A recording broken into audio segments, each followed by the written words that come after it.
TIMDU yang dibuat untuk menyelesaikan masalah tambang ini. Tapi faktanya sekarang berbalik menjadi pelindung bagi tambang-tambang ilegal itu. TIMDU melindungi tambang ilegal Secara otomatis. dalam bentuk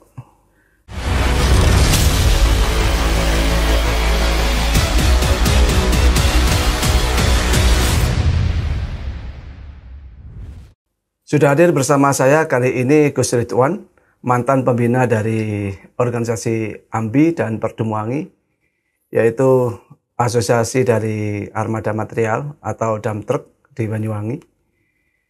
Assalamualaikum, gimana kabarnya Gus? Waalaikumsalam, alhamdulillah sehat. Alhamdulillah. Tidak lama tidak turun ke jalan lagi Gus ya? Alhamdulillah, ini lumayan lama. Iya, seingat kami Gus, dalam catatan kami, AMBI dan Perdemuangi ini lebih kurang 4 tahun terakhir ini sangat sering turun ke jalan, menyuarakan akan hak-hak mereka, terutama ini, normalisasi bak truk dan juga penutupan tambang ilegal. Iya, betul. Mulanya seperti apa itu Gus? Jadi begini, dulu teman-teman ini bergabung di Asosiasi Armada Material Banyuwangi yang disingkat AMBI. Awal kali berdiri AMBI itu sekitar tahun 2013. Akan tetapi saya belum bergabung saat itu. Saya baru bergabung, diajak sama teman-teman itu sekitar tahun 2016. Akan tetapi saya aktif membina organisasi itu mulai tahun 2019. Jadi latar belakang organisasi itu berdiri, dulu-dulunya teman-teman sopir dump truck ini rata-rata mendapatkan tindakan-tindakan diskriminatif dalam penegakan hukum. Sehingga muncullah keprihatinan saya pribadi. Saya sangat prihatin saat itu. Saya sering cerita ini, ada salah satu teman, waktu pas kurang lebih jam 9 malam itu saya telepon. Nah, suaranya kok kecil sekali, kenapa? Nah, ternyata teman yang saya telepon itu ada di dalam gorong-gorong di salah satu sawah yang di situ memang menjadi tempat pengambilan pasir atau tambang pasir. Gitu. Jam berapa itu Gus? Sekitar jam 9 malam. Nah, ternyata di malam itu ada razia. Jadi sekian puluh ya dari Polresta Banyuwangi, Polres saat itu belum Polresta, itu terjun ke lokasi itu untuk melakukan penindakan. Sehingga teman ini tadi lari, setelah lari kemudian sembunyi di situ, di dalam gorong-gorong. Nah, ternyata dia di dalam gorong-gorong itu tidak sendiri. Ada beberapa temannya juga sama-sama bersembunyi di dalam gorong-gorong. Begitu sangat ketakutannya. Saya berpikir, negeri kita ini sudah merdeka sejak tahun 1945. Akan tetapi sampai dengan waktu itu, kok serasa masih dalam masa-masa penjajahan. Dan yang menjajah siapa Gus maksudnya Gus? Ya, tentu pemerintah kita sendiri. Miris ya Gus ya? Miris ini. Iya. Itu saat itu, kalau sekarang enggak. Sekarang lebih inilah enggak seperti itu. Dari situ akhirnya muncul satu niatan saya untuk membela teman-teman supaya teman-teman sopir khususnya yang ada di Banyuwangi ini tidak mendapatkan tindakan-tindakan diskriminasi seperti itu. Karena dulu ketika razia biasa Pak, Mas ya, sepatu gagang senapan itu ya, nah, itu biasa, nempel di kaki dan juga badannya teman-teman itu biasa kalau dulu itu. Maksudnya dihantamkan begini Gus? Iya. Jadi kalau sudah ada razia begitu, sudah lari tunggang langgang enggak karu-karuan sudah. Itu. Nah, itulah sekitar tahun berapa itu Gus? Sekitar tahun 2016 mungkin ya. Belum gabung ya Gus sebenarnya? Ya itu saya mendapatkan kenyataan seperti itu, akhirnya saya bersedia untuk gabung. Tapi saya gabungnya di tahun itu belum secara optimal. Baru tahun 2019 saya memang sangat aktif saat itu.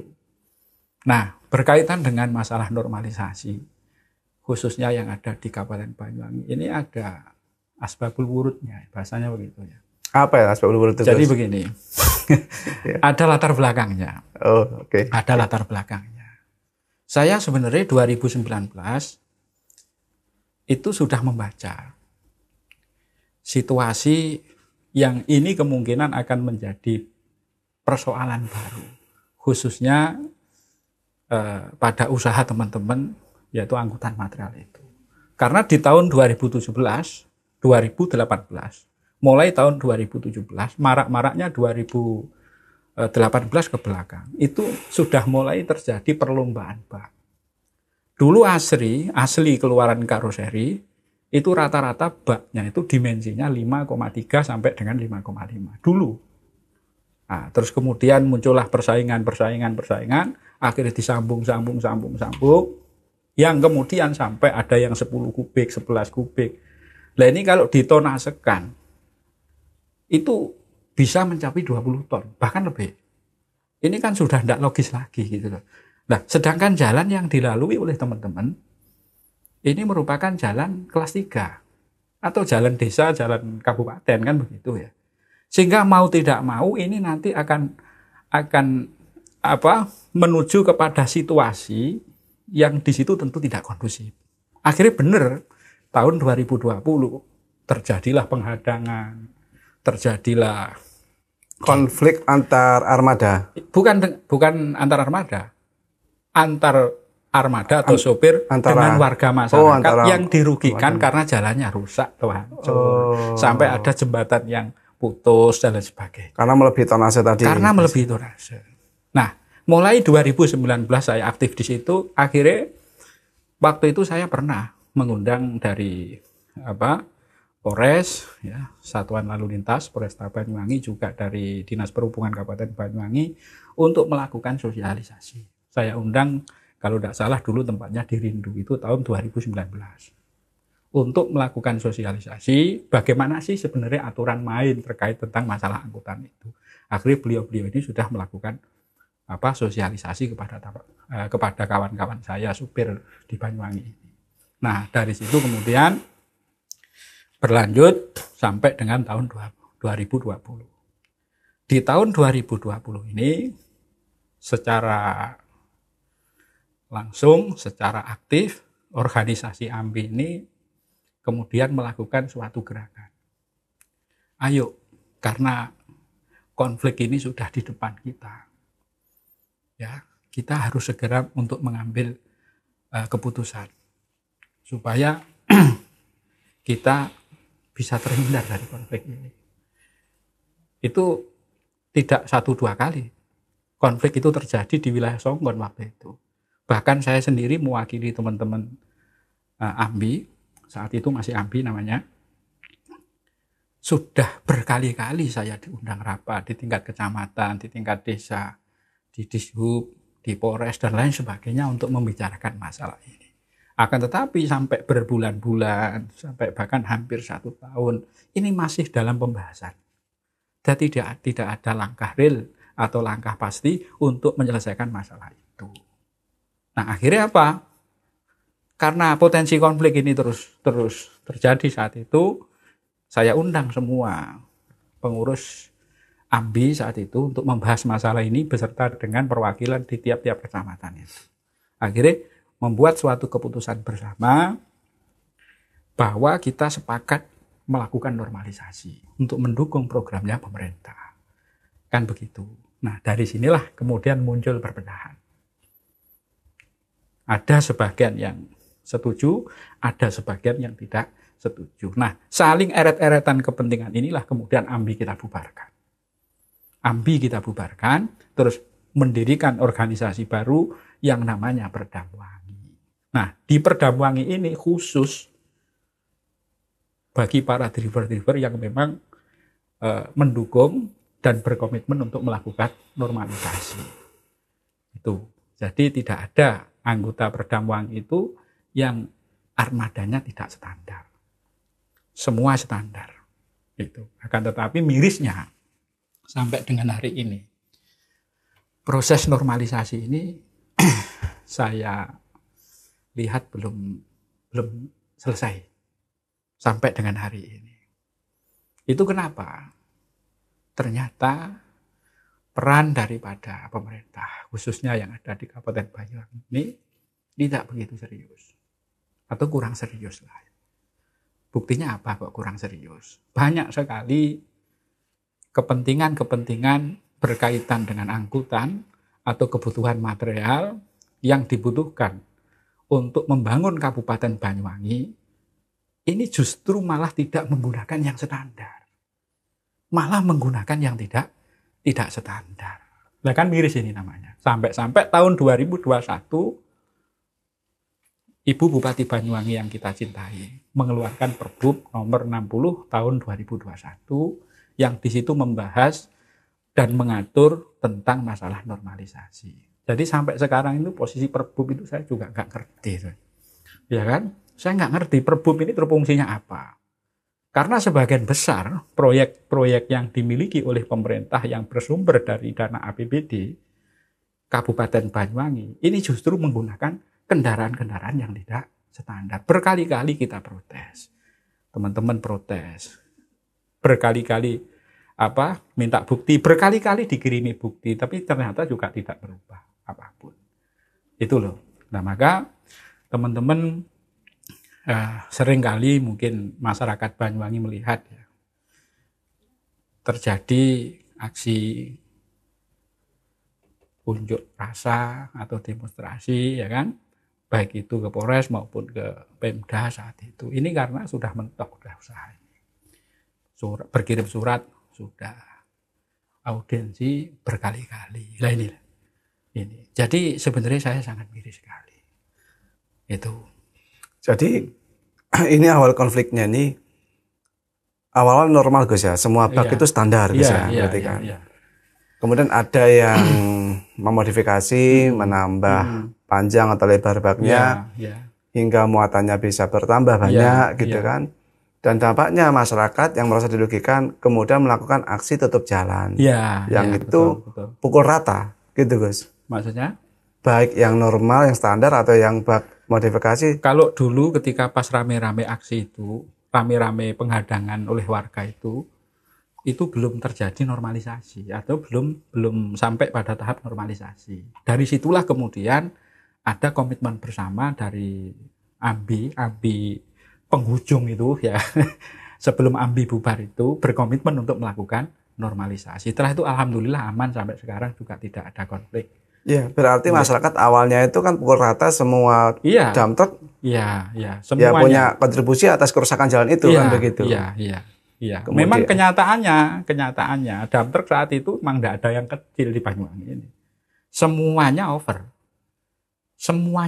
Oh. Saat itu ya. Kemudian ada AMBI ini menginisiasi. Iya. Mereka yang over itu memotong sendiri atau dipotong oleh pemerintah gimana Gus? Dari ukuran yang over itu? Pribadi. Kita melakukan pemotongan itu dengan kesadaran sendiri-sendiri. Jadi sama sekali tidak pernah meminta ataupun mendapat bantuan untuk pemotongan bak atau dimensi bak pada kendaraan dump truck itu tidak. Semuanya mandiri, 100% mandiri, tidak ada yang. Sebentar, kan aturan tonase, aturan dimensi bak truk itu kan sudah ada ya, mestinya kan dari Kementerian Perhubungan ya. Dan saya kira razia kan juga pasti juga sering Gus oleh mereka atau mungkin kadang oleh Satlantas Polres kan begitu kan. Kita kan juga sering di jalan itu truk yang kelebihan muatan terlalu besar, mesti dirazia juga sama Polres. Betul. Itu sering tetap terjadi itu. Jadi kira-kira masalahnya di mana itu Gus? Jadi gini, sopir itu ada yang bilang ya, nong dindi akali genep. Nah, maksudnya gimana Gus? Jarine wong Jawa koyo ngoten. Kata orang Jawa begitu, sopir itu pinter luar biasa. Artinya akali genep. Ada yang bilang begitu. Satu contoh, menurut saya uji petik di jalan itu penting ya, dan itu memang harus dilakukan. Akan tetapi itu bukanlah satu-satunya upaya untuk melakukan penertiban, gitu loh. Karena yang namanya sopir ini paling paham dan paling tahu situasi dan kondisi di jalanan. Satu contoh, di Rogo Jambi ada razia. Satu contoh ya. Nah, sekarang ada HP, ada WhatsApp, dan lain sebagainya. Tolong jangan lewat dulu. Gitu. Akhirnya dia berhenti di sana, di sebelum tempat uji petik itu. Ditunggu supaya yang razia itu bubar dulu, pulang dulu, baru lewat. Itu sudah biasa hal seperti itu, sampai sekarang. Makanya jangan heran ya, ketika intensifnya melakukan penegakan terkait odol ini di jembatan Kali Baru, di jembatan Ketapang dan lain sebagainya, di jembatan Timbang itu. Nah, ketika jembatan Timbang itu buka, maka di sebelah sebelum jembatan Timbang itu sampai berjajar, sampai panjang, bahkan sampai 1 kilo panjangnya. Ngantri nunggu jembatan tutup. Nah, makanya saya bilang, yang namanya supir itu akalnya genep.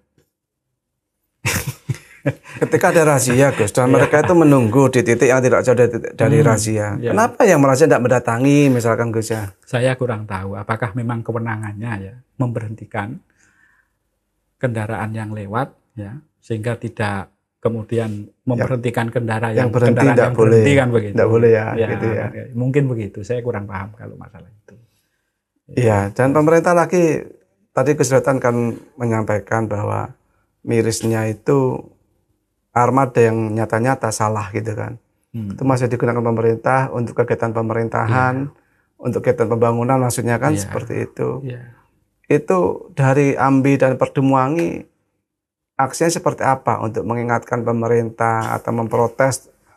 Kalau aksi seperti pengerahan massa seperti dalam unjuk rasa unjuk rasa ataupun yang lain, teman-teman itu sebenarnya sudah melanggar, Mas ya. Sudah melanggar. Artinya berkali-kali ya kembali seperti itu, berkali-kali kembali lagi seperti itu dan seterusnya. Karena memang pokok persoalannya di antara kita itu barangkali ada dusta gitu. Barangkali ada di dusta antara sopir kita. Bukan. Armada antara pemangku kepentingan di situ. Ketika nanti dari sisi para sopir ya yang tergabung di Perdamwangi itu sudah komit misalkan dengan aturan itu. Sedangkan aturan ini untuk mendukung aturan pemerintah. Nah, terus kemudian kalau yang memiliki aturan sendiri ini setengah hati dalam menegakkan aturan itu. Karena suatu hal misalkan ya. Nah, ini kan sama saja. Ini sama saja, tidak akan bisa berjalan dengan baik. Dan faktanya sampai dengan hari ini proyek-proyek pemerintah, mitra kerja, ya, pemerintah itu masih didominasi oleh kendaraan-kendaraan yang notabene tidak standar tadi. Oke, jika kendaraan tidak standar, Gus. Selanjutnya ini kan armada material, Gus ya. Iya. Dalam beberapa aksi unjuk rasa yang dilakukan teman-teman Ambi dan Perdemuangi kala itu ya, itu juga membawa isu tentang tambang ilegal. Betul, betul. Itu awalnya bagaimana, Gus? Ini kan sebenarnya kan tidak ada kaitannya antara mereka sebagai pemilik armada dengan dunia pertambangan yang punya kepemilikan sendiri lah ya. Iya, jadi gini. Kalau kita bicara tentang armada ya, atau tentang angkutan ini, sebenarnya mereka itu tidak punya kepentingan terhadap pertambangannya ini. Artinya tidak ada kepentingan secara langsung ya, terhadap material yang dibawa. Karena kendaraan ini hanya menerima ongkos angkutnya saja. Iya, betul. Kan begitu ya? Iya. Menerima ongkos angkutnya saja. Memang penyelesaian masalah normalisasi ini yang paling efektif adalah penyelesaian dari hulu sampai dengan hilir. Itu dari mana ke mana, Gus? Dari awal kali di mana material itu diambil sampai dengan tujuan di mana material itu dikirimkan. Oh, misalkan dari lokasi proyek, dari lokasi tambang ke lokasi proyek seperti itu ya? Iya, iya. Itu selama tambang-tambang ini masih mengisi ya atau masih melayani terhadap kendaraan-kendaraan yang tidak standar, maka masalah ini juga tidak akan selesai. Inilah kemudian yang menjadi hasil kesepakatan bersama saat itu ketika kita rapat di pemerintah daerah. Sehingga sampai-sampai pemerintah daerah waktu itu membentuk tim terpadu. Di antaranya menyelesaikan mengenai masalah odol dan juga menyelesaikan mengenai masalah tambang ilegal. Karena ada satu ikatan. Oh, tugasnya dua tim ini ya? Iya, iya. Menyelesaikan masalah odol dengan sifat truk, ya, dan membina atau gimana? Membantu perizinan atau gimana ya, ini? Ya. Untuk tambang ilegal? Menyelesaikan masalah pertambangan yang ada di Kabupaten Banyuwangi, termasuk yang saya tahu saat pertemuan di kantor pemerintah daerah itu termasuk mendampingi atau membantu dalam proses perizinan bagi pengusaha-pengusaha. Tahun berapa tim itu dibentuk, Gus? Ya sekitar tahun 2021 itu sebenarnya. Setelah itu ya. Setelah itu. Karena begini. Berarti sekitar 2022 berarti ya? 2022 ya sekitar itu. Karena begini. Jadi konflik yang kemudian terjadi ketika dengan masyarakat ya, konflik dengan masyarakat itu sudah selesai.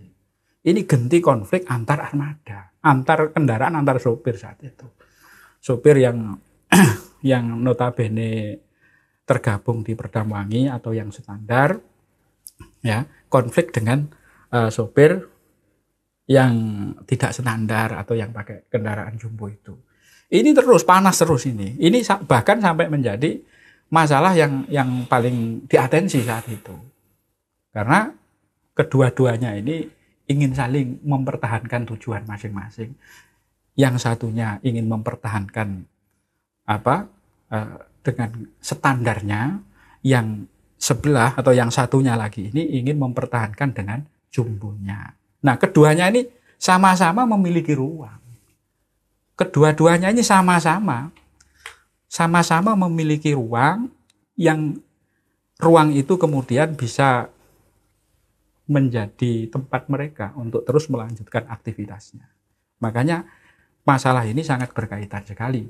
Penyelesaian dari hulu ke hilir ini mulai dari lokasi tambang, ketika sudah keluar dari lokasi tambang, maka ini nanti menjadi tugas dan perannya Dishub, Dinas Perhubungan, ya, dan juga Satlantas, sampai dengan bongkaran atau tempat di mana material itu dikirim. Ini menjadi kewenangan daripada pemerintah daerah melalui mungkin dinas-dinas terkait, ya, baik PU ataupun yang lain. PU Pengairan, PU Bina Marga ataupun yang lain. Nah, ini tidak selesai masalah ini.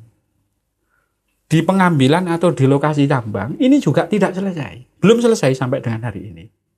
Masalah apa itu yang di lokasi tambang ini, Gus? Masalah jumbo sama standar itu ya? Artinya apa?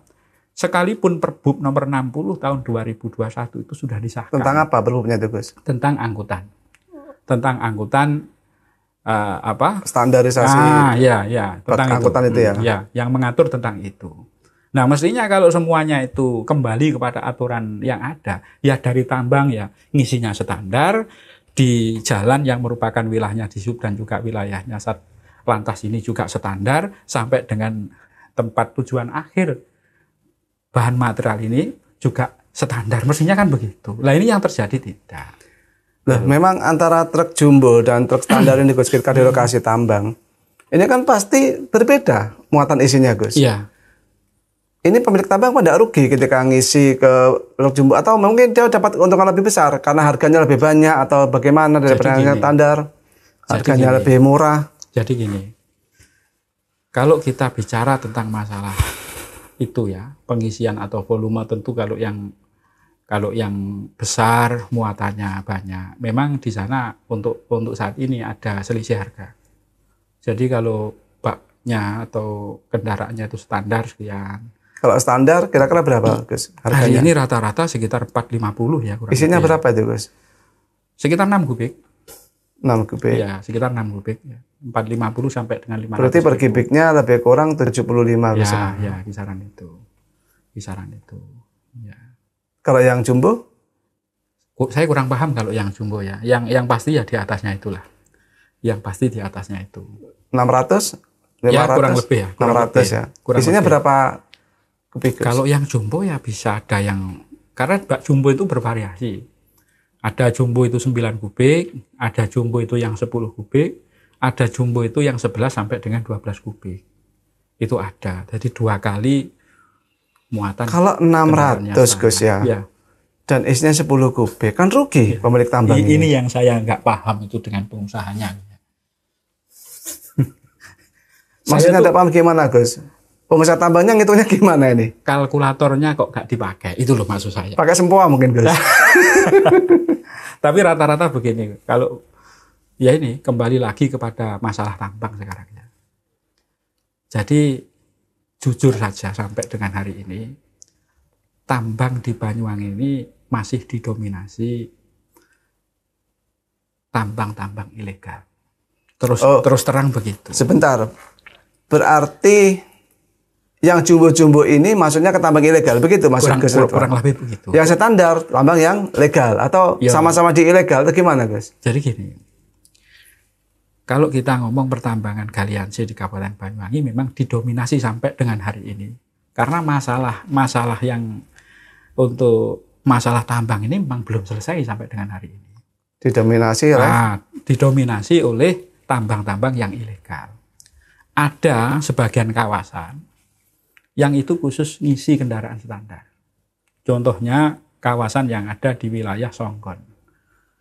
Ya, yang saya tadi bilang di awal sebagai sumber pusat konflik atau titik yang paling Kecamatan Songgonnya dirugikan saat itu. Itu sampai dengan hari ini warga masyarakatnya yang tidak mau dengan bak jumbo. Dengan kehadiran bak-bak yang jumbo itu.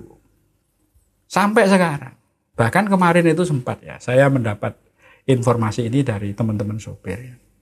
Ada salah satu pengusaha tambang. Jadi di sana itu ada tambang ya. Di satu area begini, itu 5 jejer-jejer. Ada 5, ilegal semua. Sebentar, ilegal itu luasnya berapa hektar, Gus? Kalau tambang ilegal, rata-rata ya nggak luas lah. Rata-rata. Pokoknya begini loh, prinsipnya orang nambang ilegal itu, ada yang mau ditambang, ada alat yang digunakan untuk nambang, lingkungan juga tidak mempersoalkan, udah eksekusi. Prinsipnya di situ. Beda dengan tambang yang legal tentunya. Kalau tambang yang legal tentu ada beberapa analisa, beberapa persiapan yang panjang lah ya. Plotting lokasi atau plotting area, terus kemudian ngurus wiup, setelah ngurus wiup kemudian ditingkatkan ke eksplorasi dan seterusnya sampai dengan operasi produksi. Tentu ini panjang prosesnya. Nah, tentu dengan proses yang panjang itu dia akan merasa rugi kalau yang ditambang itu cuman seluas 1-2 hektar, kan rugi. Karena prosesnya panjang gitu loh. Nah, makanya kalau tambang ilegal itu tidak harus luas.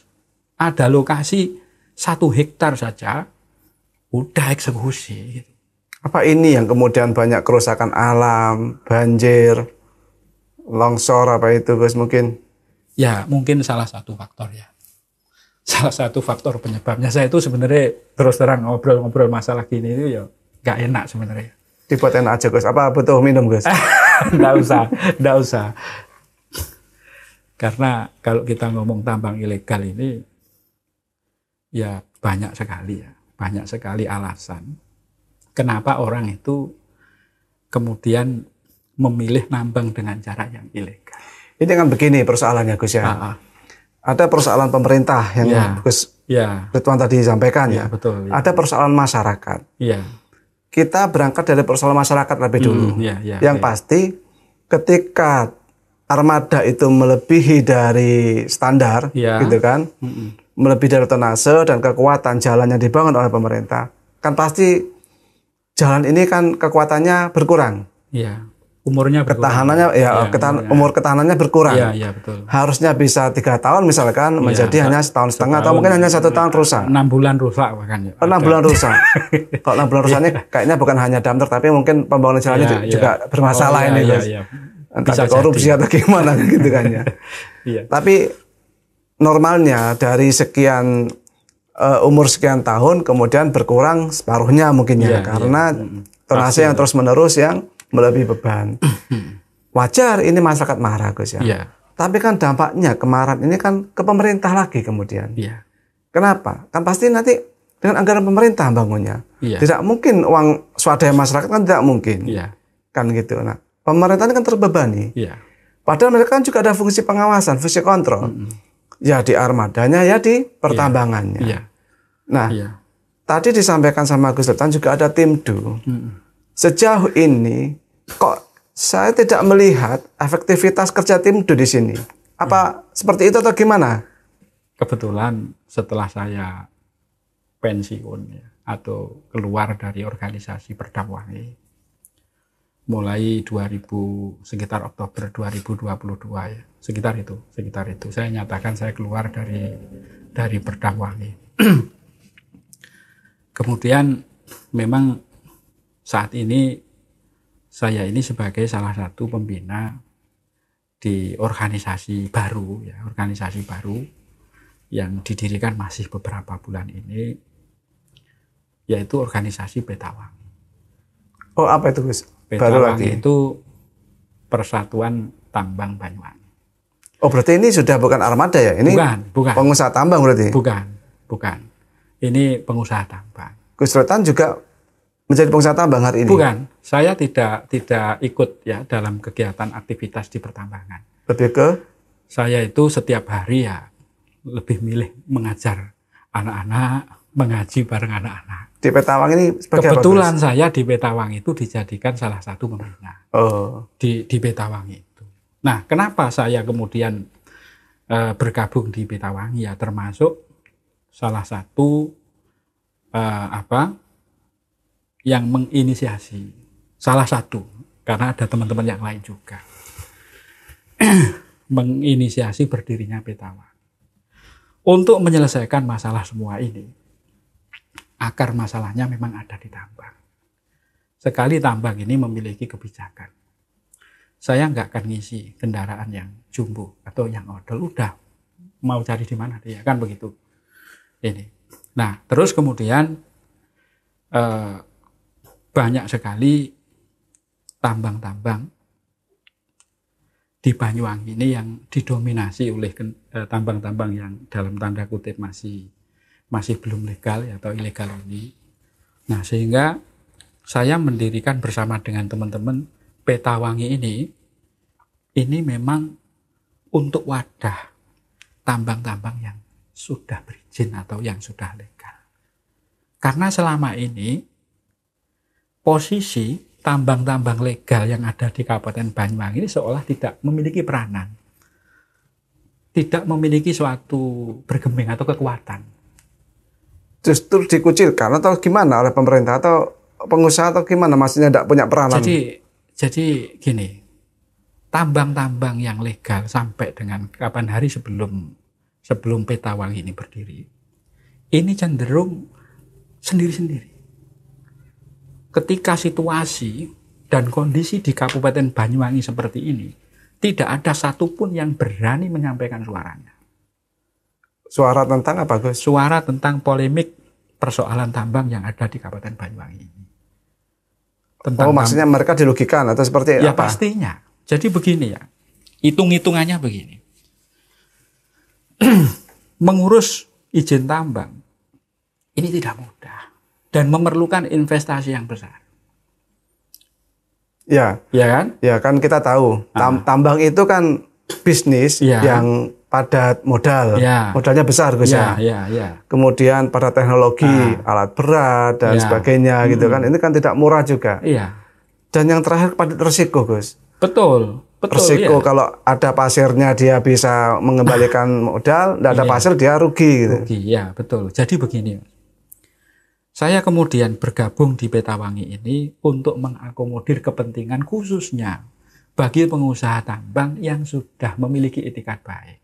Pengusahanya memiliki itikat baik. Untuk melakukan proses perizinan, nambang dengan benar dan lain sebagainya. Karena ini kalau tidak dibikinkan wadah, ini bisa habis di Banyuwangi ini. Sehingga tidak ada lagi pengusaha tambang yang legal. Akhirnya begitu. Hitung-hitungannya begini, tambang yang legal setelah semua kewajibannya dilaksanakan, ya, dan memerlukan investasi yang besar, lalu kemudian giliran masalah haknya ini dicuri atau dirampas oleh pihak lain. Pihak lain itu pemerintah atau apa, Gus? Bukan, tambang-tambang yang ilegal. Ya kan pemerintah kan tahu apa enggak itu? Gimana? Pemerintah tahu apa enggak Ya, terhadap keberadaan yang ilegal ini? kontribusi secara tidak langsung ada. Tapi kalau secara Maksudnya langsung, kontribusi pemerintah kepada mereka? ya. Pemerintah melindungi, membiarkan, atau Jadi gimana? gini, Mas. Material-material yang dihasilkan dari tambang ilegal ini juga sebagian besar masuk kepada Proyek pemerintah. proyek pemerintah. Itu masalahnya. Jadi begini, contoh ya. Contoh. Namanya orang usaha itu Kan pemerintah sudah punya aturan, Gus. Semua material untuk proyek pemerintah itu harus menyertakan semacam surat izin dari tambang yang legal atau gimana. Iya. Pokoknya harus ada semacam bukti bahwa ini berasal dari tambang yang punya izin seperti itu. Ya, oke. Jadi gini. Sebenarnya untuk menjawab masalah ini dari organisasi kita di Petawangi ada bagiannya sendiri ya, yang paham. Saya kira pembina lebih paham. Ya, jadi kalau pembina itu bahasanya ya umum-umum aja. Iya. Kebetulan kemarin saya sempat cek di teman-teman pengurus di Petawangi. Peran pemerintah dalam memenuhi kebutuhan material yang di situ dikirim atau disuplai dari tambang-tambang yang legal, karena tambang legal yang ada di Kabupaten Banyuwangi ini semuanya dilalai, bahasanya wong Jawa gitu, dilalah.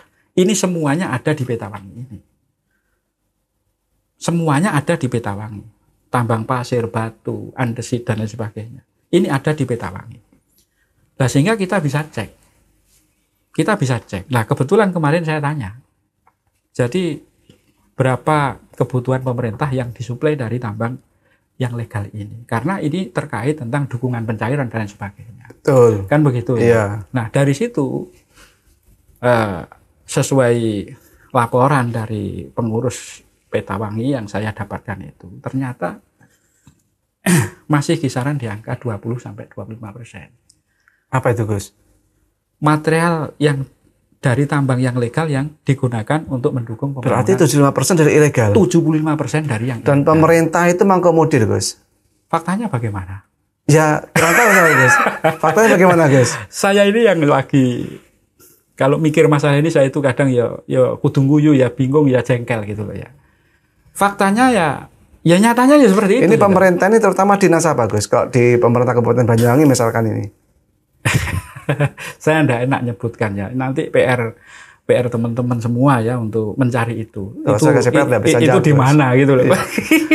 Nah, kalau kita kan tahu bersama, Gus, kalau ini material ya tidak jauh dari dinas PU atau mungkin dinas apa lagi, Bina Marga ya sama kan PU Bina Marga ini atau dinas apa, Gus? Ya biarlah nanti dicari sendirilah. Saya pembina nggak enak kalau saya ngomong yang spesifik sekali itu saya nggak enak, atau teknis-teknis saya nggak enak. Saya tak yang umum-umum aja lah. Intinya begitu. 75% ini masih disuplai dari tambang-tambang yang ilegal. Bukan karena tambang legal tidak mampu untuk mensuplai. Bukan karena itu. Tapi ini ada keterkaitannya dengan odol tadi. Oke. Odol ini mulai tadi bicara odol. Odol ini apa, Gus? Overload dan overdimensi. Overdimensi, overloading. Iya. Berarti kelebihan dari dimensi truknya, kelebihan dari muatannya juga. Itu odol ya, Gus ya. Inilah sisi yang mungkin dihitung sebagai keuntungan tambahan ya bagi para pengusaha itu. Loh, tadi kan sudah dihitung sama Gus Sultan. Hitung-hitungannya mereka per kubiknya lebih murah. Iya. Kan rugi secara pengusaha tambang. Ini begini, jadi di Banyuwangi itu tidak pernah ada satu transaksi jual beli material di tambang yang menggunakan sistem kubikasi. Jadi walaupun harganya beda antara standar dan jumbo, tapi tetap dihitung globalan, dihitung rate ya. Jadi tidak dihitung kubikasi. Karena ilegal tadi ya. Bukan masalah ilegal. Meskipun tambang legal juga seperti itu, Gus. Walaupun yang legal juga begitu. Tapi kalau legal, ya yang legal, semuanya tambang legal, sekarang sudah komitmen tidak melayani kendaraan yang jumbo memang. Itu. Yang legal itu ya? Iya. Kalau yang ilegal masih menerima, Gus? Iya. Jadi tambang yang legal memang sampai dengan hari ini berkomitmen untuk mendukung program normalisasi pemerintah. Jadi mulai saat itu, mulai rame-rame itu, mulai tahun 2022 itu sudah tidak lagi melayani kendaraan jumbo. Ya kita kan begini Gus, masyarakat awam ya, taunya disuguhi berita itu ada demo dari dump truck gitu kan. Dan ini sekali demo Gus, ini bisa berjam-jam nutup jalan loh. Ya karena benar, yang demo satu orang, tapi truknya kan panjang Gus. Iya. Jadi begini Mas ya, saya sendiri sebenarnya juga tidak enak ya. Dan sebenarnya juga tidak ingin bersama dengan kawan-kawan itu melakukan demo terus-menerus itu. Tidak ada cara lain selain demo gitu Gus? Nyatanya kalau semuanya sudah mentok, itu mau bagaimana lagi? Mentoknya ini pemerintah tidak mendengarkan, tidak melakukan tindak lanjut. Ya sampai dengan hari ini ya berputar-putar terus begitu. Ya seperti tadi contoh. Ini yang berputar siapa Gus maksudnya? Kan harus ada Gus. Tidak mungkin kita bicara pemerintah secara global. Gini. Kalau untuk masalah ini tadi ya kembali masalah kendaraan standar atau masalah odol dan juga masalah tambang ini hari ini memang semua sudah ditangani oleh tim DU atau tim terpadu itu. Tentu di tim DU itu juga melibatkan semua unsur. Oke, tim kan DU. Begitu. Tim DU ini kan dibentuk tadi tahun 2022 Gus ya. Ya. Dan sampai hari ini Gus Sultan mengatakan tidak ada aksi nyata atau solusi yang signifikan. Saya sudah beberapa bulan ini tidak begitu aktif memang. Ya. Tetapi yang saya tahu sampai dengan hari ini tidak ada progres yang positif. Sebentar Gus, ada berapa tambang ilegal di Banyuwangi kira-kira Gus taksirannya? Ya kalau 30 ya lebih ya. Kira-kira. Yang legal berapa Gus? Kalau yang legal mungkin sekitar ada 4 ya. Berarti ada 34, 35 tambang ya, total tambang. Kurang lebih. Dan 30 itu ilegal. Ya. Nah, terus kerja tim DU ini ngapain kok sampai sekarang masih ilegal? Inilah yang saya herankan sampai dengan hari ini. Maunya Gus Sultan tim DU harus seperti apa? Dibubarkan atau digarap gimana Gus? Saya sebenarnya sangat optimis ya. Daripada tiap kali jengkel demo masyarakat rugi, jengkel demo. Jadi gini Mas ya. Kan harus ada awalnya action yang signifikan Gus. Saya itu sangat optimis karena strategi tim DU ini benar-benar sangat luar biasa di awal-awal itu. Jadi tim DU ini kan merupakan gabungan ya, tidak hanya pemerintah daerah sendiri atau tidak hanya Pemda sendiri. Di sana juga ada beberapa unsur, ya toh, Forpimda, termasuk juga ada Polresta Banyuwangi, Polresta, Angkatan Laut, Kodim, ada Kodim dan semuanya sudah tergabung di situ. Ini bagus sekali. Nah, tetapi dalam perjalanannya ini, satu contoh saja, ketika tahun 2023 ya, per 1 Januari 2023 saat itu sudah terjadi suatu kesepakatan bersama ya, semua tambang wajib mengurus izin, diberikan batas toleransi waktu selama 3 bulan 2022 akhir itu 20 Januari kalau tidak salah ya, Januari 2023 atau Desember 2022 sekitar itu selama 3 bulan plus 1 bulan sampai hari raya ya sampai hari raya kurang lebih begitu. Nah, akan tetapi setelah masa toleransi ini habis, waktu itu sampai terjadi demo lagi. Yang demo siapa Gus? Petawangi bersama dengan teman-teman Perdamwangi kalau tidak salah waktu itu. Nah, demo ini sebelumnya demo ini itu sudah didahului oleh kegiatan audiensi sebenarnya. Audiensi antara Petawangi dan Perdamwangi dengan tim DU saat itu. Akan tetapi ternyata ini tidak sesuai dengan komitmen yang dihasilkan dalam audiensi itu. Apa komitmennya di audiensi itu Gus?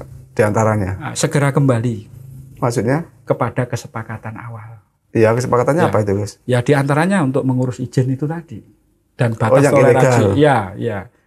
Batas toleransi 3 bulan itu. Ketika 3 bulan tidak tercapai, harusnya bagaimana Gus? Harusnya pemerintah ini tegas, tim DU ini harus tegas. Tegasnya? Kalau memang perlu untuk dilakukan penindakan, ya penindakan. Akan tetapi waktu itu ada suatu celah yang ini kemudian mengembalikan semuanya lagi ke nol. Setelah kemudian, maksudnya gimana Gus? Jadi gini Mas, ya, jadi gini. Setelah komitmen bersama ini kemudian dibuat, semua sudah dilibatkan dan diajak untuk duduk bareng dan sepakat. Oke, sepakat saya untuk akan ngurus izin, kan ngurus begitu. izin. Nah, selama diberikan toleransi 4 selama bulan lah. 3 bulan plus 1 bulan atau 4 Ya, bulan 4 lah bulan katakan lah, begitu ya. ya. Oke. Nah, setelah habis masa 4 bulan ini tidak ada ngapa-ngapain. Nggak ngurus izin dan nggak ditindak atau seperti apa? Ngurus, ada yang ngurus tapi juga belum selesai. Ada yang tidak ngurus sama sekali. Ada yang sudah selesai. Nah, kemudian setelah masa habis 4 bulan ini ternyata juga tidak ada apa-apa. Nah, otomatis pengusaha-pengusaha yang sudah ngurus izin, ada yang sampai eksplorasi, ada yang sampai wiyup, ini kan merasa dirugikan. Dengan kebijakan tim percuma lah ya. Ya percuma kita ngurus izin kan begitu. Nyatanya enggak usah izin aja sudah bisa nambang. Kan begitu. Ya, itu sampai terjadi gerakan massa saat itu yang melibatkan 2 organisasi antara Petawangi dan Perdamwangi.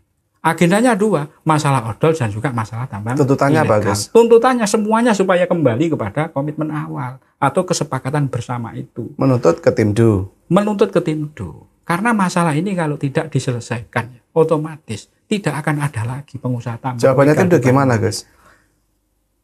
Waktu itu juga tidak ada kejelasan sampai dengan hari ini. Bahkan kemarin teman-teman dari Peta itu 2 bulan yang lalu kurang lebih ya, itu berkirim surat ke Bupati, ke Sekda. Sampai dengan hari ini juga belum ada jawaban kok. Sampai dengan hari ini. Nah, saya berpikir apa memang ini sudah desain. Nah, didesain seperti itu atau bagaimana? Didesain kan untuk begitu. apa itu, Gus? Maksudnya? Ya, supaya masalah ini tidak selesai. Berarti kalau seperti itu ada yang mengambil keuntungan, Gus? Barangkali begitu. Makanya saya hanya curiga saja. Saya nggak berani berstatement lah ini ya. Saya nggak berani berstatement. Curiganya gimana, Gus? Gimana? Curiganya gimana, Gus Rotan? Persoalan yang sudah digagas sedemikian baiknya, kemudian sampai di ujung, ya toh. Padahal kalau kita pikir, teman-teman di Petawangi, ini secara totalitas mendukung pemerintah. Mendukung aturannya pemerintah. Harusnya kan didukung itu ya? Harusnya didukung. Oke, terus? Ya kan? Dan juga upaya pemerintah untuk menaikkan PAD. Ya kan? Itu yang disampaikan pemerintah berkali-kali. Ya, itu yang ya. disampaikan pemerintah berkali. Tapi kemudian setelah kita dukung secara totalitas, faktanya sampai dengan hari ini, Timdu yang dibuat untuk menyelesaikan masalah tambang ini. Tapi faktanya sekarang berbalik menjadi pelindung bagi tambang-tambang ilegal itu. Timdu melindungi tambang ilegal. Secara otomatis. Dalam bentuk? Pembiaran tadi.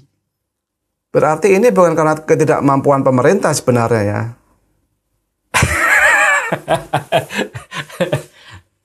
Masnya yang bilang loh ya, bukan saya. Loh enggak, saya tanya Gus. Kalau ada pembiaran itu kan bukan berarti orang Ya. itu tidak mampu. Iya. Tapi ini ada anak kecil bertengkar. Kita orang dewasa tahu bahwa kita harus melerai. Iya. Ketika ada pembiaran, kita kan bukan tidak mampu, tapi kan ya. tidak mau, Gus. Tidak mau. Bisa jadi begitu. Ini kita Berarti Timdu yang tidak mau. Hanya menduga-duga saja. Antara tidak mau dan tidak mampu. Kemungkinan begitu ya. Ini tapi dugaan, bukan statement saya, bukan. Ya kan. Saya Dugaannya takut, siapa ini, Gus? gini. Saya itu takut ya ngomong di sini ini ya. Takut kemudian nanti dikonsumsi akhirnya menjadi multitafsir. Kulil hak walau karena murah. Iya. Kata Gus Rotan loh ini. Iya.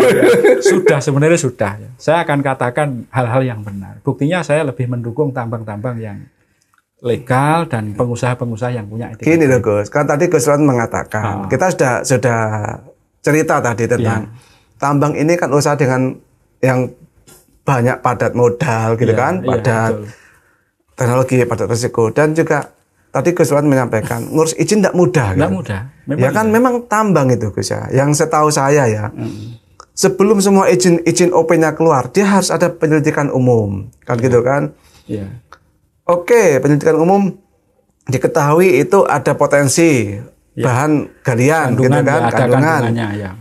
Kemudian kan bikin studi kelayakan. Iya, betul. Diajukanlah sampai izin eksplor. Kan begitu Gus ya. Iya. Izin eksplor terus diajukan lagi yang uji lingkungan dan sebagainya, kan begitu kan. Iya. Sampai operasi produksi. Iya. Semua ini kan bukan tanpa maksud pemerintah. Iya. Agar tambang ini selain dia menghasilkan pendapatan bagi negara, pemerintah, juga aman bagi masyarakat kan Gus. Betul, betul. Sekarang bagaimana logikanya ketika kalau Gus Ridwan mengatakan tim DU ini membiarkan adanya tambang-tambang yang justru ini mengabaikan kewajiban-kewajiban yang diberikan oleh pemerintah. Artinya mereka kan mengabaikan misalkan keselamatan masyarakat, mengabaikan lingkungan hidup, mengabaikan pendapatan negara. Padahal di sisi lain ini ada pendapatan kan mestinya dari mereka. Betul, iya. Nah, ketika kita orang dewasa, Gus misalkan melihat dua anak bertengkar dan kita membiarkan, kan berarti kita ada keuntungan.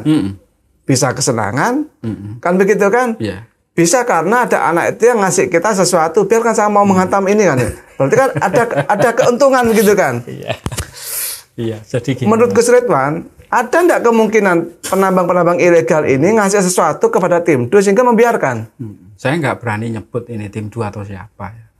Yang pasti orang ya, seseorang kalau sudah mendapatkan predikat seorang pengusaha tambang, ini memiliki banyak kelebihannya. Kelebihan dalam hal? Pertama, dia punya kesiapan secara finansial. Oke. Kedua, dia tahu hukum. Atau kalau dia tidak tahu tentang aturan, paling tidak dia Tahu risiko. punya teman. Oh. Kan begitu. Teman ini teman apa, Gus? Ya, teman yang bisa. Teman penambang apa? Bukan. Teman yang ada di belakang backing. mereka. Ya, kurang lebih dagangan begitu. pusat atau gimana ini, Gus? Kurang lebih begitu. Tapi kan bukan pusat dagangan ini, Gus. Atau gimana, Gus? Ya, kurang lebih begitu. Inilah berarti dagangan. Ya, inilah kemudian. Berarti maksud kesulitan ini ketika penambang ilegal ini di backup oleh tim DU, di sini tim DU sebagai dagangan, begitu, Saya Gus? nggak mengatakan bahwa tim DU ini sebagai apa ya istilahnya dagangan. Yang membackup tambang-tambang ilegal. Tapi membiarkan. Akan tetapi dengan keabu-abuannya atau ketidaktegasannya yang tujuan awalnya ini untuk menyelesaikan masalah tambang ilegal, akhirnya kembali menjadi pelindung bagi tambang-tambang ilegal. Ya kan dagangan, Gus. Tetapi tidak secara langsung itu. Beda kalau dagangan itu kan maknanya begini ya, aku mau kerja seperti ini, berapa? Kan begitu. Untuk menjamin keamanan usaha saya, kan begitu kalau dagangan itu. Atau backing itu kan begitu, ada transaksi. Ini. Lah buktinya tim DU tidak ada transaksi. Kalau di atas meja kayaknya nggak ada ya. Oh, berarti di bawah meja. Okay. Saya nggak tahu intinya begitu. Jadi gini, mulai tim DU dibentuk ya sampai dengan hari ini, faktanya jumlah tambang yang memiliki status legal ini juga tidak bertambah. Dari informasi teman-teman pengusaha tambang sendiri, begitu mudahnya hari ini untuk melakukan kegiatan penambangan. Walaupun semakin marak berarti. Semakin marak. Tambang ilegal. Iya, saya tadi sempat cerita ya di salah satu daerah ya, di salah satu desa itu ada 5 tambang jajar-jajar begini. Ilegal semua. Ilegal semua. Itu polisinya tahu, Gus, polseknya, Gus. Ya pastinya begitu. Karena syarat. Atau tidak dirawati polsek daerah itu, Gus. Jadi gini, kalau kita ngomong etika saja ya, kita ngomong etika, kita nggak ngomong aturan ya. Kalau orang mau nambang, ini paling tidak etikanya itu kula nuwun. Pertama, ke pemerintah paling bawah, yang sebagai desa, domisili ya? Usaha. Itu. Desa, yang kedua, kula nuwunnya itu pasti ke keamanan. Maka tidak mungkin dia tidak tahu. Pasti tahu. Dalam catatan kami, Gus ya.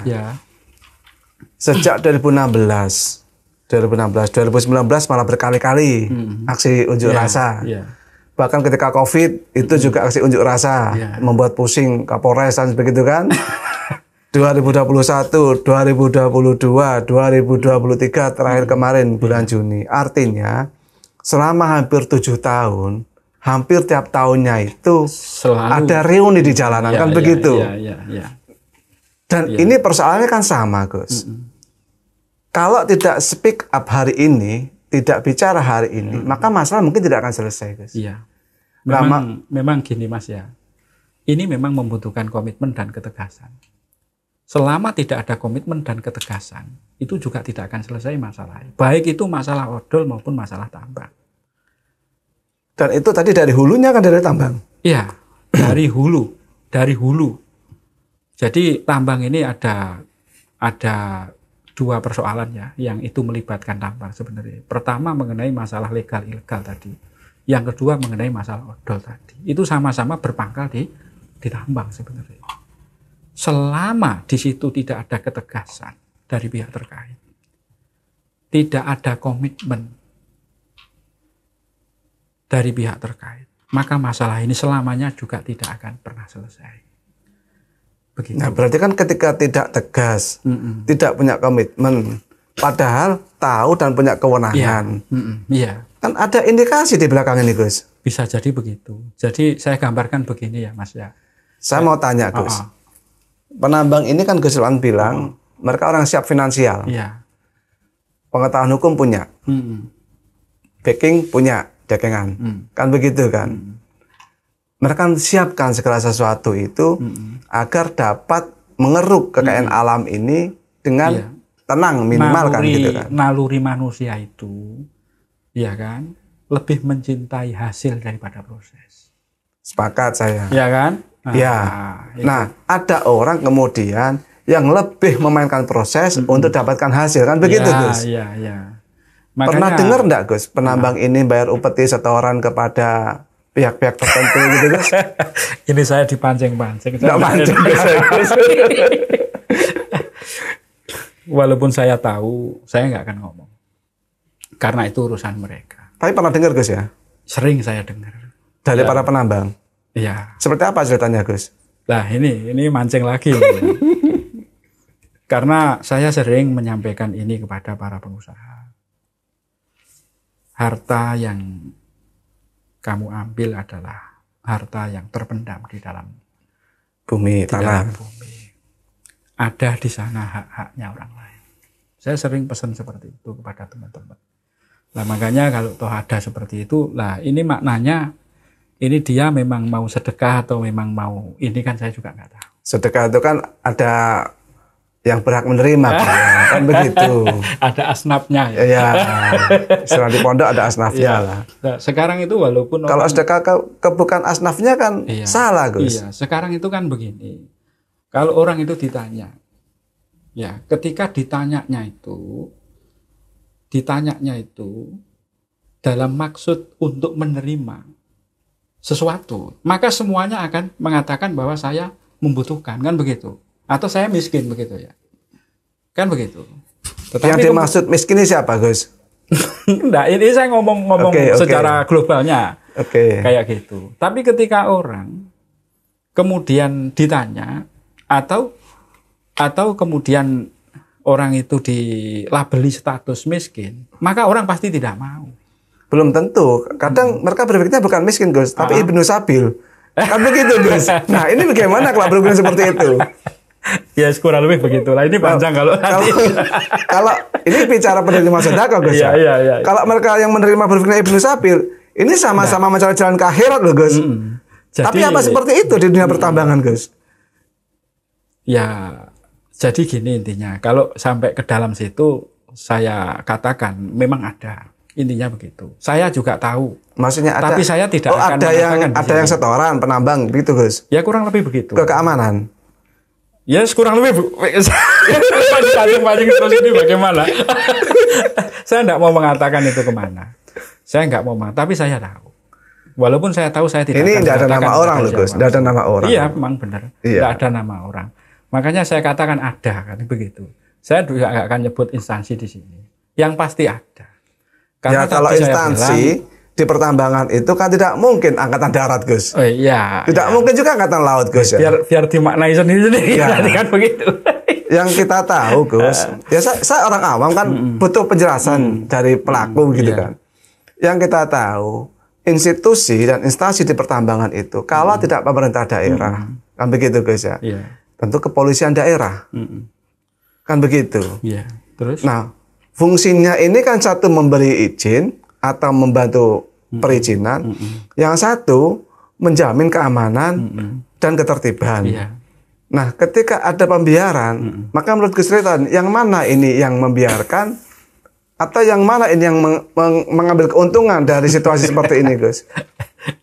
sekali lagi saya sebenarnya enggak ingin ya membahas masalah itu sebenarnya. Tapi kita lebih membahas mengenai supaya bagaimana upaya pemerintah ini agar memiliki satu komitmen dan ketegasan. Ya kalau ini tidak selesai kan tidak tegas berarti ya. Gus. Ya kalau yang namanya masalah tambang ilegal sekali lagi. Orang yang nambang ilegal ini memiliki kemampuan finansial itu pasti. Yang kedua, setidaknya mereka memiliki pengetahuan tentang masalah aturan hukum. Kalau dia tidak memiliki pengetahuan tentang aturan hukum, paling tidak dia punya kawan atau punya seseorang yang bisa membackup usaha dia. Kita semua tahu, Gus. Ya. Cuman saya hanya butuh penjelasan, Gus ya, titik terang. Dari dua institusi ini, Gus ya, dan semuanya itu selalu buntu, gitu kan, Gus ya, selalu buntu. Dan Gus Ridwan, teman-teman di pengusaha tambang, teman-teman di Armada itu tahu kuncinya itu hanya ada di dua institusi. Kan begitu, Gus ya. Kembali lagi ke situ ini. Nah, kan iya, Gus. Iya. Maksud saya begini, kalau tim DU ini dibentuk gabungan dari pemerintah dan juga mungkin Forpimda dan sebagainya. Kemudian ternyata masalah tidak selesai. Berarti ada sesuatu di sana. Dalam bentuk apa sesuatu itu, Gus? Ya itu tadi, kalau kita kembali kepada masalah tambang. Sedekah tadi itu. Gini loh Mas, kalau kita kembali berbicara tentang masalah tambang ilegal ya, Fik, pengusaha tambang adalah orang yang memiliki kemampuan finansial. Itu pasti, karena membutuhkan investasi yang tidak sedikit. Ya, tapi kan untuk perusahaan dan untuk kerja, Gus. Ya. Yang kedua, dia memiliki pengetahuan tentang masalah aturan itu sendiri. Ketika dia berani melanggar, berarti dia tahu celahnya. Celah untuk menutup pelanggaran. Ya. Yang kedua, nutupnya kemana ini, Gus? Kembali lagi ke situ. Sebentar, Mas. Yang ketiga, paling tidak, walaupun dia tidak tahu tentang aturan, ya, tapi dia punya kawan atau punya pihak yang membackup usahanya supaya usahanya itu jalan. Nah, masalah-masalah seperti inilah yang kemudian menyandra kita semua, sehingga masalah ini tidak segera selesai di Kabupaten Banyuwangi. Ya, kan kemarin juga saya dapat selebaran tentang atensi surat dari Gubernur Jawa Timur tentang pembinaan dan pengawasan pertambangan, kan begitu, Gus. Yang sampai hari ini sudah sekitar mungkin 1 bulan dari surat itu juga tidak ada aksi apapun di Banyuwangi. Ya, belum ada apa-apa di Banyuwangi. Masih aman-aman saja. Sekelas surat gubernur saja diabaikan. Apalagi suara dari Petawangi, kan itu begitu. Masalahnya. Ya, oke. Nah, sepakat. Kemudian gubernur mereka hierarkisnya vertikal.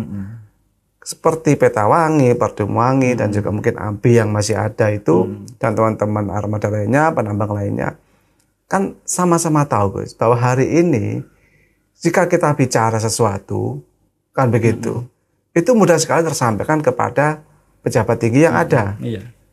Nah, keresahan ini, maksud saya, harapan saya, keresahan ini pada saat ini, Gus, itu bisa tersampaikan. Nggak muluk-muluk ke Pak Jokowi lah. Minimal ke Pak Menko Polhukam, ke Pak Kapolri, atau sebagaimana. Bahwa persoalan tambang di Banyuwangi ini kan mungkin apa bahasanya ya, semacam api dalam sekam, kan begitu? Atau saya keliru menerjemahkan? Ya, kurang lebih begitu. Nah, yang ini, Gus, ini tidak akan pernah selesai ketika tidak ada tindakan tegas dari level atas. Karena sifat mereka itu kan hierarkis. Kita kan tidak punya ruang itu. Teman-teman di Petawangi kan juga tidak punya. Iya, betul. Nah, yang bisa dilakukan unjuk rasa, kemudian audiensi, yang itu terabaikan semua. Karena menurut Gus Ridwan ada kemungkinan permainan di belakang itu. Dan ada kemungkinan juga para penambang ini juga memberikan sesuatu kepada mereka yang berani menjamin atau membacking usahanya seperti itu kan. Sehingga mereka berani kan melakukan usaha-usaha itu. Ini tanpa harus diteorikan pun orang awam juga pasti tahu kan begitu, Gus. Kan pasti begitu, Gus. Betul. Hanya saja kita kan juga perlu, Gus, macam apa ya, agar masyarakat yang melihat acara inilah misalnya itu paham bahwa persoalannya bukan di sopir dump truck begitu kan. Persoalannya bukan karena di penambangnya. Tapi ini Pak Jokowi saja mengatakan bahwa ya aparat itu kadang juga ikut bermain gitu kan. Terus ASN itu juga tidak sedikit bahwa Ombudsman RI saja mengatakan bahwa persoalan utama tambang itu adalah birokrasi perizinan yang rumit dan mungkin dibuat rumit begitu kan. Karena dibalik rumitnya itu, dibalik sesuatu yang mudah dipersulit kan ada sesuatu yang menjadikan urusan elit kan begitu Gus. Ongkosnya yang mahal dan sebagainya. Nah, menurut Gus Ridwan, teman-teman penambang ini tidak mau ngurus izin atau tidak bisa ngurus izin atau memang tidak perlu ngurus izin Gus sehingga semakin marak tambang ilegal itu. Jadi gini Mas, kembali lagi kita ngomong masalah tambang khususnya yang ada di Banyuwangi ini, motivasi untuk ngurus izin itu berkaitan dengan kunci dari masalah ini, apa ketegasan dan komitmen tadi dari pihak terkait. Jadi selama tidak ada ketegasan dan komitmen, maka seorang pengusaha tambang tidak akan memiliki motivasi untuk mengurus izin. Karena berpikirnya sederhana. Loh kenapa saya harus repot-repot ngurus izin? Saya cukup by telepon, saya cukup ketemu, saya cukup begini dan seterusnya, udah selesai masalah. Masa telepon aja selesai masalah Gus? Bisa jadi. Wong sekarang zamannya sudah seperti ini. Hanya telepon saja masalah atau ketemu saja selesai Gus? Ya telepon nanti kan berikutnya ada sesuatu kelanjutannya kan begitu.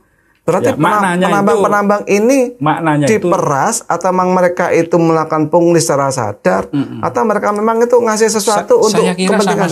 Sama-sama punya kepentingan. Antara penambang dengan ya oknum lah. Oknum tadi itu ya. Kurang lebih begitu. Itu yang kemudian menurut Gus Ridwan, karena banyak oknum ini persoalan tidak pernah selesai dan memang tidak diselesaikan, mungkin ya begitu. Karena banyaknya oknum yang kemudian menerima aliran dari dana seperti ini membuat seseorang itu tidak akan berani tegas dan tidak akan berani berkomitmen. Akhirnya para penambang ya seperti ini ya jadinya di kabupaten tidak mengurus izin, tidak perlu mengurus izin. Dan yang rugi masyarakat? Yang rugi tentu masyarakat. Karena banyak tambang liar begitu. Pemerintah juga pada akhirnya juga dirugikan secara pendapatan hasil daerah ya. Nah, ya kan begitu. Terus ada kerugian yang ini mengkhawatirkan sekali. Kalau ini dibiarkan terus, maka di kemudian hari pengusaha-pengusaha yang punya etikat baik ini akhirnya akan habis. Strateginya Gus Ridwan apa untuk menyiasati itu, Gus? Saya di Petawangi hari ini tidak sampai muluk-muluk dalam arti melakukan manuver-manuver yang itu menghebohkan atau bagaimana, tidak hari ini. Yang penting teman-teman yang tergabung di Petawangi ini, di mana mereka sudah melakukan kewajibannya, jangan sampai ada diskriminasi di sana. Saya hanya itu dong. Penutup Gus. Ya. Semua konflik ini, semua permasalahan ini, pendapat Gus Ridwan, tim D ini harus bagaimana, atau Pemkab Banyuwangi harus bagaimana, atau Polresta Banyuwangi harus seperti apa sikapnya Gus? Jadi begini harapan saya kepada pemerintah daerah Kabupaten Banyuwangi atau tim DU, tim terpadu Kabupaten Banyuwangi yang sudah disusun, yang sudah didesain sedemikian rupa yang sangat luar biasa. Saya tidak memiliki harapan lagi kepada siapa untuk menyelesaikan masalah ini. Harapan saya tetap kepada tim DU. Apapun, tim DU ini adalah representasi dari pemerintah kita yang memang wajib untuk kita patuhi kan begitu. Nah, maka saya atas nama pribadi dan juga atas nama organisasi menyampaikan mohon untuk lebih komitmen dan memiliki ketegasan untuk menyelesaikan masalah ini. Karena tanpa adanya ketegasan dan komitmen itu mustahil masalahnya akan selesai. Semua sudah ada di depan kita, semua sudah ada di mata kita. Ini perkara yang baik, ini perkara yang tidak baik. Demikian masalah order. Ini perkara yang benar, ini perkara yang tidak benar, aturannya ini. Tapi kenapa sampai hari ini juga masih melindungi? Tapi kenapa sampai dengan hari ini juga masih memiliki ruang? Kan begitu. Nah, otomatis masyarakat sama masyarakat ini mau tidak mau seperti diadu. Gesekan, panas-panasan, benturan, akhirnya tidak pernah selesai. Kan begitu. Tapi saya yakin tim Du ini mampu sebenarnya untuk menyelesaikan masalah ini. Mungkin melalui forum ini ya, walaupun kecil tapi harapan saya sangat besar sekali. Dari sini tim Du bisa melihat dan bisa memahami masalah yang ada di Kabupaten Banyuwangi, khususnya masalah tambang dan juga masalah odol. Mudah-mudahan habis ini, setelah ini, tim Du komitmen dan tegas. Itu kata kuncinya. Itu pesan-pesan atau closing dari saya, Mas, untuk tim Du ini. Baik, Ya.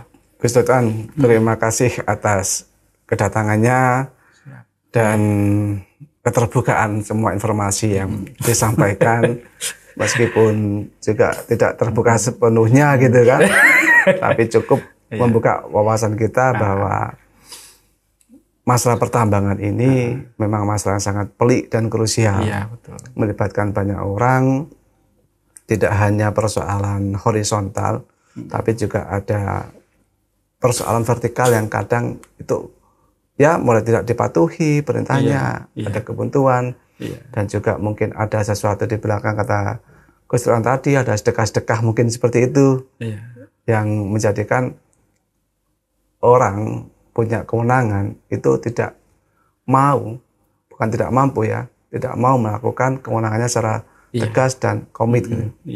Saya jadi ingat kata seorang Gus bahwa kadang masyarakat Indonesia ini kan adat ketimurannya, mereka lebih takut makan makanan haram daripada makan uang haram, kan begitu Gus.